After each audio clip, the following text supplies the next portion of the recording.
3 months later, Jake stood in Admiral Helen Rodriguez's office on the top floor of New Denver Station. Through the big windows, he could see the busy docks where human ships came and went. But today, Jake was not thinking about the ships. He could see. He was thinking about a ship that did not exist yet. Admiral Rodriguez was a tough woman with gray hair and sharp eyes. She had been fighting space battles since before Jake was born. Everyone in human space knew her name. When she spoke, people listened. "Captain Morrison," she said, looking at the data pad in her hands. "Your report is very interesting, but what you're asking for is impossible." Jake had spent weeks preparing for this meeting. He had charts, numbers, and pictures of all the alien scrap they had collected, but most importantly, he had a plan. "Admiral, with respect, I don't think it's impossible. Difficult, yes. Expensive, yes. But not impossible." On the wall behind the Admiral's desk was a huge screen. Jake touched his tablet and sent his presentation to the screen. The first image showed piles of alien scrap metal. "This is what the aliens see when they look at their old technology," Jake said. "Broken junk that's not worth fixing. But we see something different." The image changed to show detailed scans of various alien components. "Every piece they throw away has something valuable. A Mantaran plasma cannon with a broken computer still has a perfect energy chamber. A Velkari shield generator with a damaged control panel still has working projectors. A Corellian power core with a cracked housing still produces more energy than any human reactor." Admiral Rodriguez leaned back in her chair. "Go on." "The aliens think in straight lines," Jake continued.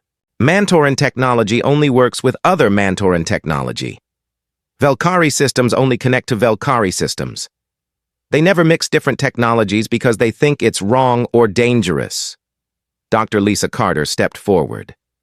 She had been waiting outside the office with Pete Sullivan and Amy Brooks. "Admiral, we've been testing hybrid systems for 2 months. A human computer can control a Mantoran weapon better than the original Mantoran computer. A Velkari power core can run Corellian shields more efficiently than a Corellian power core." Pete nodded enthusiastically.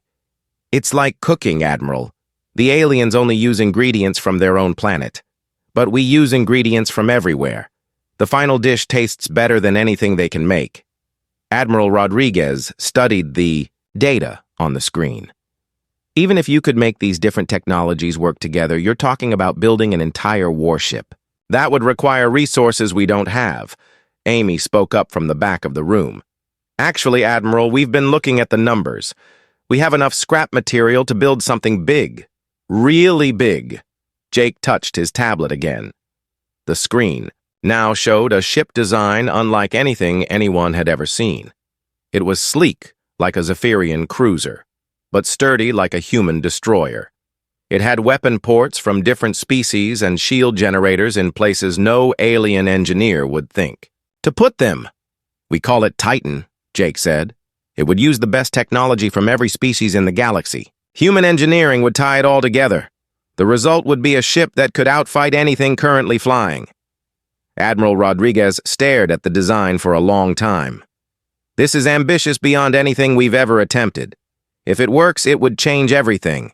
If it fails, we'll have wasted years of effort and all of our accumulated resources." "There's something else, Admiral," Lisa said quietly. "The alien species are starting to talk about humans differently. They used to ignore us completely. Now, they're asking questions about what we're doing with their donations. Some of them are getting worried." Pete grinned. "They're starting to realize that maybe we're not as stupid as they thought." Jake pulled up another image on the screen. This one showed recent intelligence reports about alien military movements. "The Zephyrian Empire is building new ships. The Mantoran Confederation is upgrading their weapons. Everyone is preparing for something. We need to be ready too." Admiral Rodriguez stood up and walked to the window. Outside, human workers were unloading another shipment of alien scrap. They moved efficiently, sorting the materials by type and condition. These people had been doing this work for years. They knew how to make the best of whatever they were given. Captain Morrison, the Admiral said without turning around. Do you really believe this ship could work? Yes, ma'am, I do. And you believe your team can build it? Jake looked at Lisa, Pete, and Amy. These were the people he trusted most in the universe. They had spent countless hours studying alien technology, learning how it worked, figuring out how to make it better. If anyone could do the impossible, it was them. Yes, ma'am, we can build it. Admiral Rodriguez turned back to face the room. Her expression was serious, but Jake could see something else in her eyes. Hope, maybe, or excitement. Very well. But I have conditions. This project must be completely secret. No one outside this room and my senior staff can know about it. Construction must take place away from the main stations where alien observers might see it. And you have 1 year. If you can't show me significant progress in 1 year, the project gets canceled. Jake felt his heart racing. Understood, Admiral. We won't let you down. There's one more thing, Admiral Rodriguez continued. If this ship works as well as you think it will, it's going to make a lot of aliens very angry. They've spent centuries believing they're superior to humans. Proving them wrong might make enemies. Amy smiled. With respect, Admiral, they're already not our friends. At least this way, they'll have to respect us. Pete was already making notes on his tablet. Admiral, I'll need access to the old mining facilities in the asteroid belt. We can use the abandoned docks there for construction. No one goes out there anymore, Lisa added. I'll need a team of our best scientists and engineers, people who understand both human and alien technology, people who can think outside normal patterns. Jake looked at Admiral Rodriguez. Admiral, the aliens have been underestimating us for years. They give us their garbage and expect us to be grateful. They think we're too primitive to threaten them. Maybe it's time we prove them wrong. The Admiral was quiet for a moment. Then she smiled for the first time since the meeting had started. Captain Morrison, you have your authorization. Build your ship. Show the galaxy what humans can accomplish when we put our minds to it. Jake felt a surge of excitement and fear. They were really going to do this. They were going to take alien trash and build the most powerful warship in the galaxy. It was crazy. It was dangerous. It was exactly the kind of challenge that humans were born to tackle.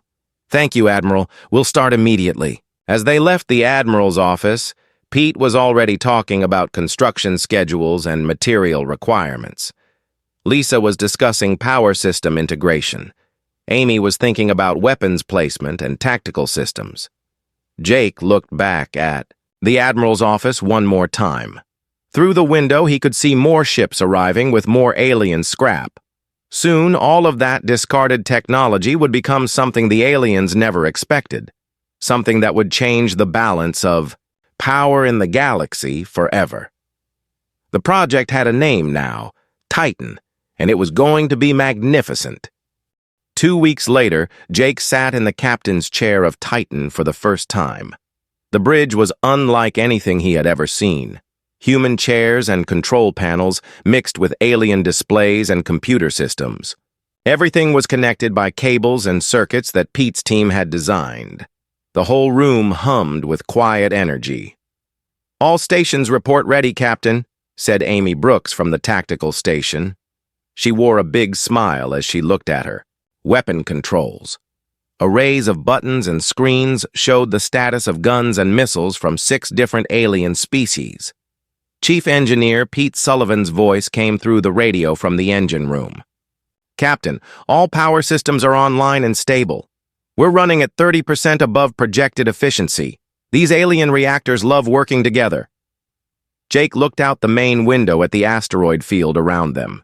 They were far from any space lanes or patrol routes. If something went wrong during the test, no one would know about it. If something went right, they would have to decide what to do next. Dr. Carter, how are the ship's computers? Lisa looked up from her science station. All systems integrated and functioning perfectly, Captain. The hybrid network is processing information faster than I've ever seen. We're ready for anything. Lieutenant Colonel Steve Murphy was at the navigation station. "Captain, I've plotted a course to the test area. There's an old Zephyrian cruiser drifting there. It's been abandoned for 20 years, but the hull is still intact. Perfect target for weapons testing." Jake took a deep breath. This was the moment they had all been working toward. "All right, people. Let's see what this ship can do. Steve, take us out." Titan moved forward smoothly and silently. The engines were so quiet that Jake could barely feel any vibration.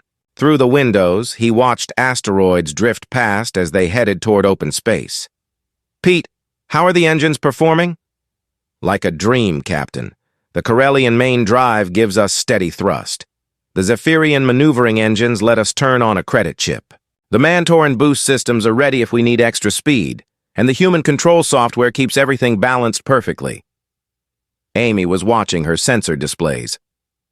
"Captain, I'm picking up the target cruiser. It's about the size of a human destroyer, but built much heavier. Even after 20 years of space damage, it's still got partial shield power." Jake nodded. "Perfect. Amy, bring us to weapons range. Let's see what our hybrid systems can do." The abandoned Zephyrian cruiser appeared on the main screen. It was a gray, wedge-shaped ship with blast damage along its sides. Parts of its hull were missing, but the main structure looked solid. Green lights flickered along its length, showing that some systems still worked. "Target acquired," Amy reported. "All weapons ready. Captain, I've never had this many different types of guns to choose from. Mantoran plasma cannons, Velkari particle beams, Corellian railguns, and our own human missile systems. Start with the plasma cannons. Let's see how alien shields handle Mantoran energy weapons controlled by human computers." Amy pressed a series of buttons. "Firing plasma battery." Brilliant red energy beams shot out from Titan and struck the old cruiser. The abandoned ship's shields flared bright blue for a moment, then flickered and died. The energy beams burned through the hull like it was made of paper. "Direct hit," Steve reported. "Target shields collapsed instantly. Hull damage is extensive." Pete's excited voice came over the radio. "Captain, power consumption was 40% lower than projected. The Mantoran weapons are more efficient when they're run through Velkari." Targeting computers. Jake was impressed, but he wanted to test more systems. "Amy, try the railguns next. Let's see what kinetic weapons can do." Firing railgun salvo. Metal projectiles shot out from Titan at incredible speed. They hit the cruiser with tremendous force, punching completely through the hull and out the other side. The old ship shuddered and pieces of metal broke off and drifted away. "Excellent accuracy," Amy said. "The Corellian railguns hit exactly where the human targeting computers aimed them." Suddenly, Steve's voice became urgent. "Captain, I'm detecting 3 ships approaching our position. They're coming in fast." Jake felt his stomach tighten. "What kind of ships?" "Zephyrian patrol. Vessels. Military configuration. They're broadcasting on all frequencies, demanding that we identify ourselves." Lisa looked up from her science station. "Captain, they must have detected our weapons fire. They're investigating unusual energy readings in this sector." Jake thought quickly. This was not part of the plan. They were supposed to test weapons, in secret, then return to base. But now they had alien military ships approaching, and Titan was not ready for a real fight. "Open a channel," Jake ordered. Steve pressed some buttons. "Channel open, sir." A harsh alien voice filled the bridge. "Unknown vessel. This is Commander Veldak of the Zephyrian Patrol Force. You are operating weapons in restricted space. Identify yourself immediately and prepare to be boarded for inspection." Jake looked at his crew. Amy had her hands ready over the weapon controls. Pete was monitoring power systems from the engine room. Lisa was scanning the approaching ships with every sensor Titan had. Everyone was waiting for his decision. "This is Captain Jake Morrison of the vessel Titan. We are conducting authorized salvage operations in this area." There was a pause.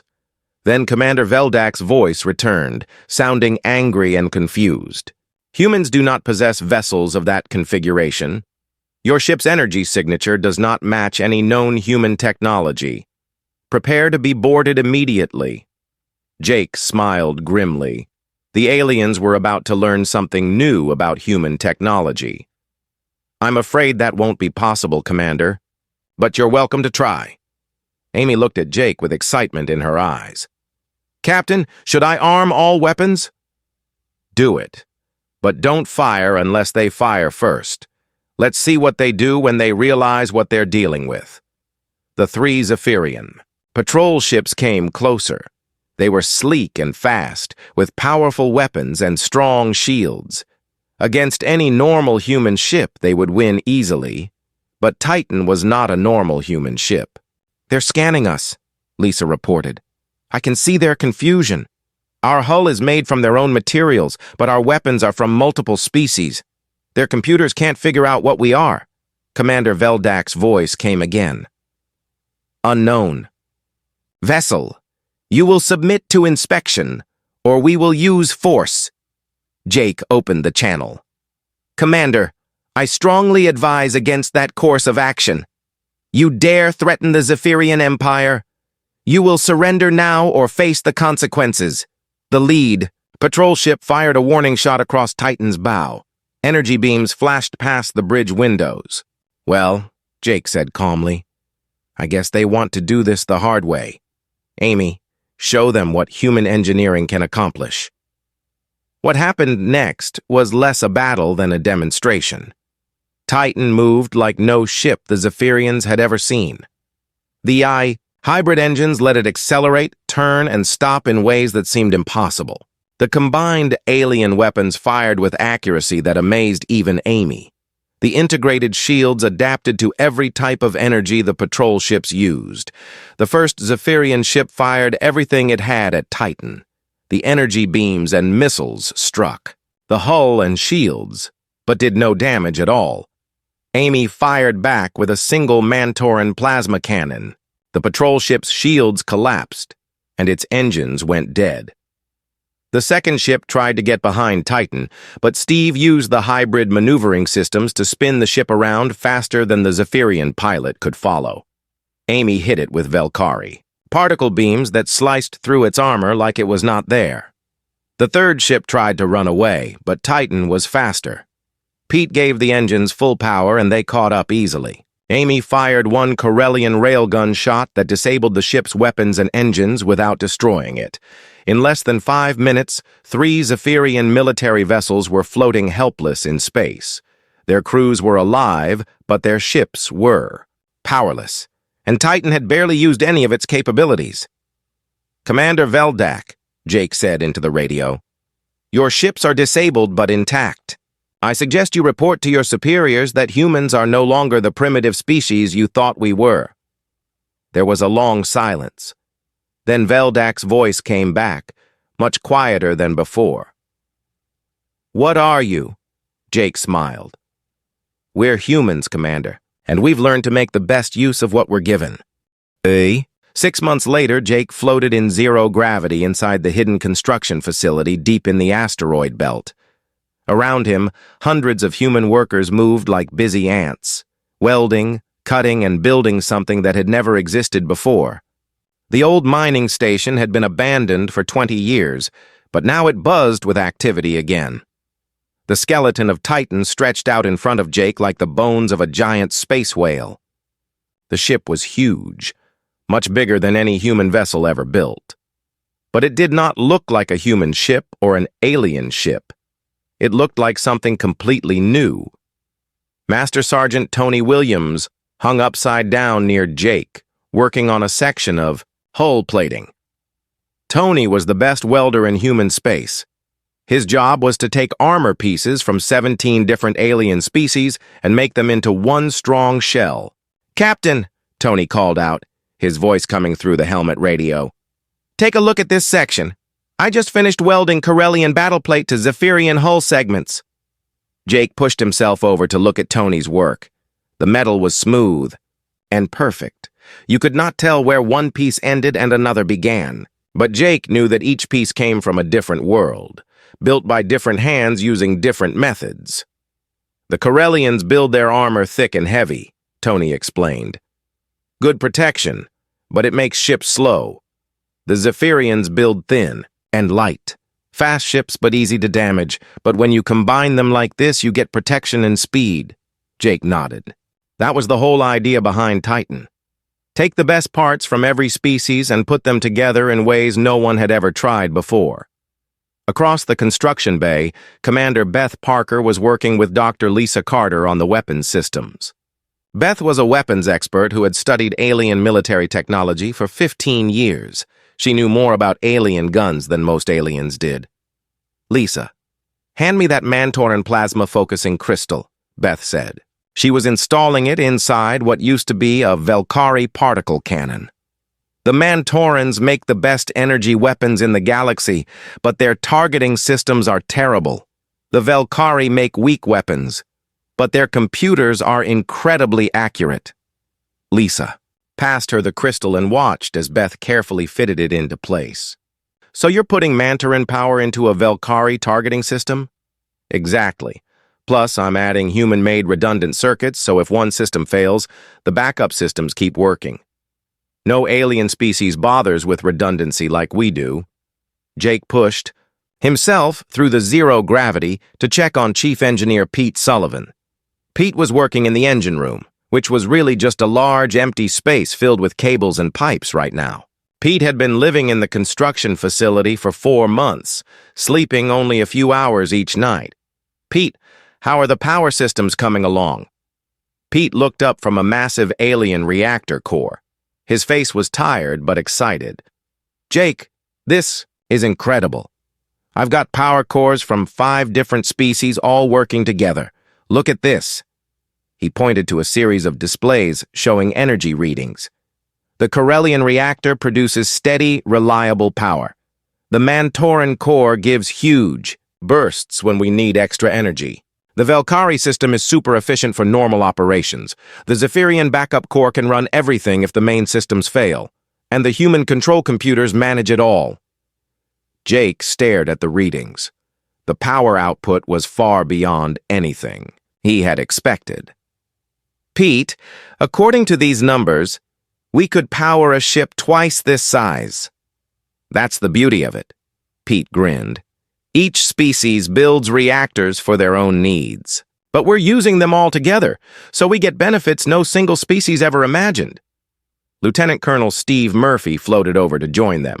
Steve was Titan's tactical officer, the man who would figure out how to fight with all these different systems. He carried a tablet full of simulation data. Captain, I've been running combat tests on the integrated systems, Steve said. The results are unbelievable. Our weapons can switch between different types of energy and projectiles instantly. Our shields can adapt to whatever the enemy is shooting at us. Our sensors can see things that no single species ship could detect. Jake took Steve's tablet and looked at the simulation results. In every test scenario, Titan had defeated enemy ships easily. Sometimes it won by outgunning them. Sometimes it won by being faster or more maneuverable. Sometimes it won by simply being too tough to damage. Steve, these simulations show us beating Zephyrian heavy cruisers. Those are some of the most powerful ships in the galaxy. I know, sir. At first I thought the computer was making mistakes, so I ran the tests again and again, but the results are always the same. Titan is not just another warship, it's something completely new. Dr. Carter floated over from the weapons section. Captain, I need to show you something important. We've been working on the ship's computer system. She led Jake to a section of the ship that was filled with processing units and data cores from dozens of different species. Human technicians were connecting alien computers with human-made interface systems. Each alien species builds computers differently, Lisa explained. Mantoran computers are fast but simple. Velkari computers are complex but slow. Corellian computers are reliable but inflexible. Zephyrian computers are powerful but use too much energy. So you're combining them all? Better than that. We're teaching them to work together. The human interface system lets each computer do what it does best, then shares the information with all the others. The result is a computer network that's smarter and faster than anything any single species has ever built.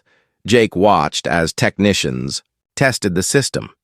Information flowed between the different computer cores like water flowing downhill.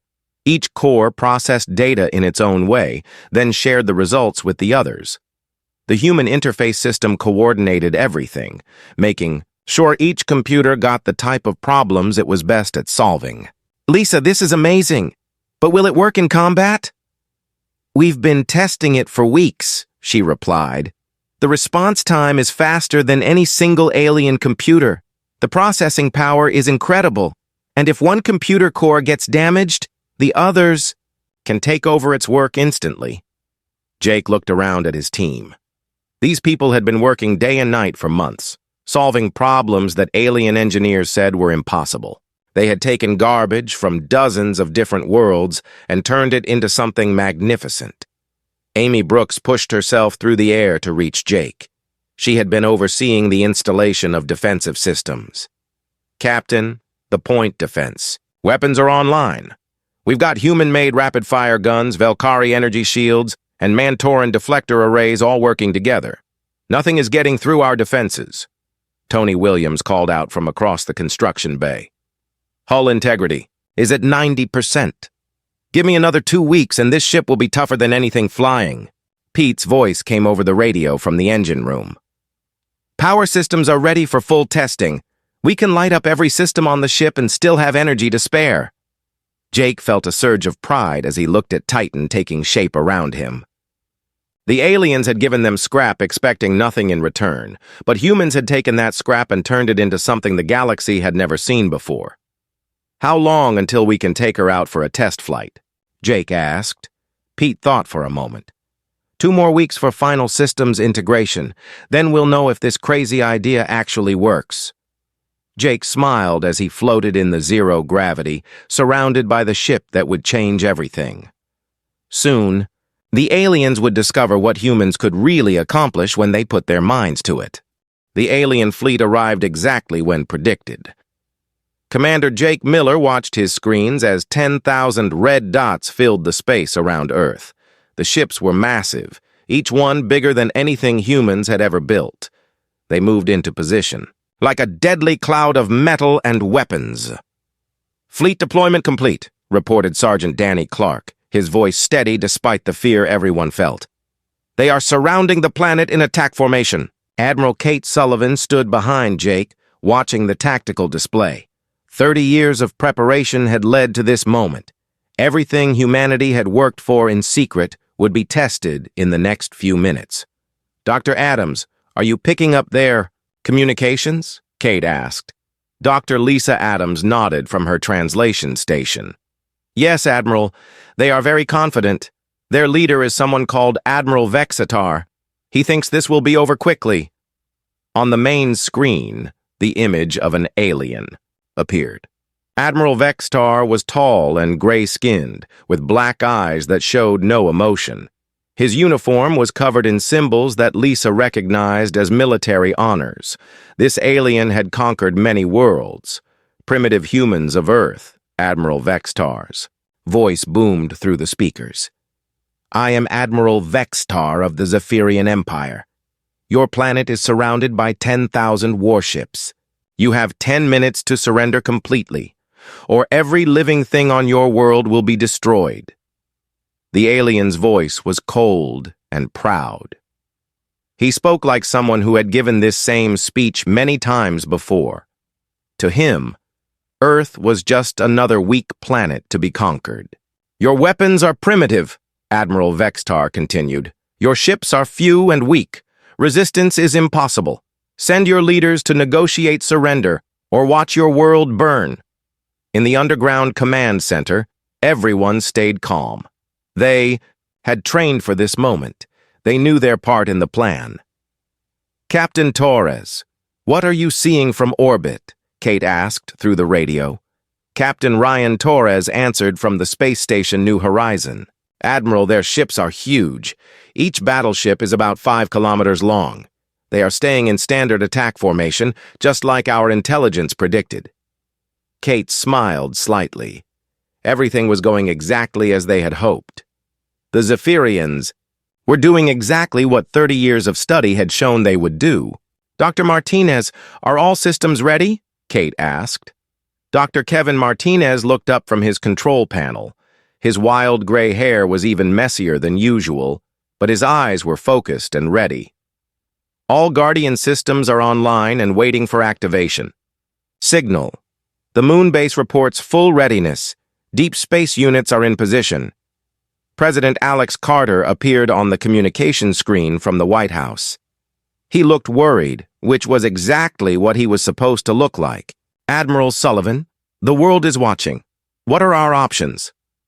Kate played her part perfectly. "Mr. President, we are completely outgunned. Our space fleet consists of only cargo ships and research vessels.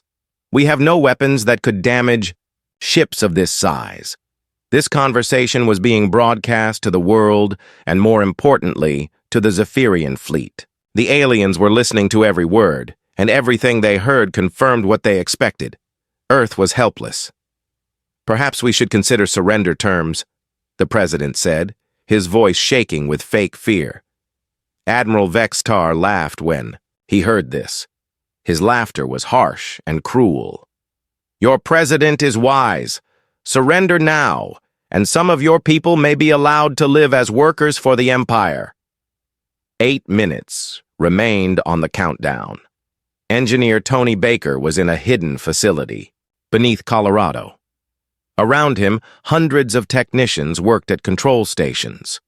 These were the people who controlled Earth's secret fleet, the ghost armada that no alien scanner could detect. "All ships report ready," Tony announced to Kate through the secure communication channel. 500 vessels are in position and awaiting orders. 500 ships. The aliens had no idea they existed.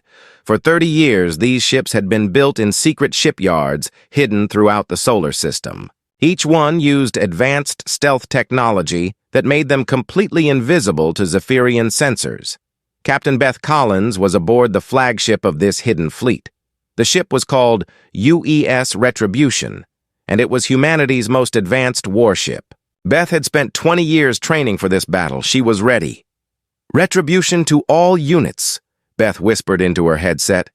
"Maintain stealth protocols. Wait for the signal." 7 minutes remained. General Paul Wright was on the moon, in the secret base that officially did not exist. Around him, massive railguns were powering up. These weapons could fire projectiles at nearly the speed of light. Each shot carried enough energy to destroy a Zephyrian battleship. "Luna Base to command," Paul reported. "All railgun batteries are charged and locked onto targets. We can take out 50 ships in the first salvo." Commander Steve Adams was even farther from Earth, leading a strike force that had been hiding in the asteroid belt for 2 weeks. His ships were positioned behind the Zephyrian fleet, ready to attack when the aliens least expected it. "Deep strike. Force ready," Steve reported. 80 ships in position behind enemy lines. They have no idea we are here." 6 minutes remained. Dr. Laura Kane was coordinating communications between all human forces. Her quantum communication network connected every ship, every base, and every weapon system across the solar system. When the time came, all of humanity's hidden forces would attack at exactly the same moment. Communication network functioning. "Perfectly," Laura reported. "All units are connected and ready for synchronized attack." Admiral Vextar broadcast another message to Earth. 5 minutes remain. "Your silence tells me you are preparing to surrender. This is wise. The Zephyrian Empire is merciful to those who submit quickly." The alien had no idea that his every word was being recorded and analyzed. Dr. Kevin Martinez was tracking the position of every alien ship. When the attack began, humanity would know exactly where each target was located. "Their formation is perfect for our purposes," Kevin whispered to Kate. "They are bunched together just like every other conquest. They never change their tactics because they never need to." 4 minutes remained. On the space station, Captain Ryan Torres continued to play his part. "Control, the alien ships are charging their weapons. I can see energy building up in their gun ports." They really mean to destroy the planet. Kate nodded. The aliens were following their standard procedure exactly. First the countdown, then the show of force, then the attack, if surrender did not come. They had done this hundreds of times before. 3 minutes remained. President Carter made another broadcast, this one filled with desperate fear. People of Earth, we are out of options. We must consider surrender to save what lives we can. Admiral Boy. Vextar heard this and felt satisfied. Another world was about to fall to the might of the Zephyrian Empire. He would add Earth to his list of conquered planets. His career would advance another step. 2 minutes remained. But in the hidden depths of space, aboard 500 invisible ships, human warriors waited for their moment. 30 years of preparation, 30 years of secrets, 30 years of hope were about to pay off. The Zephyrian Empire was about to learn that some prey had teeth.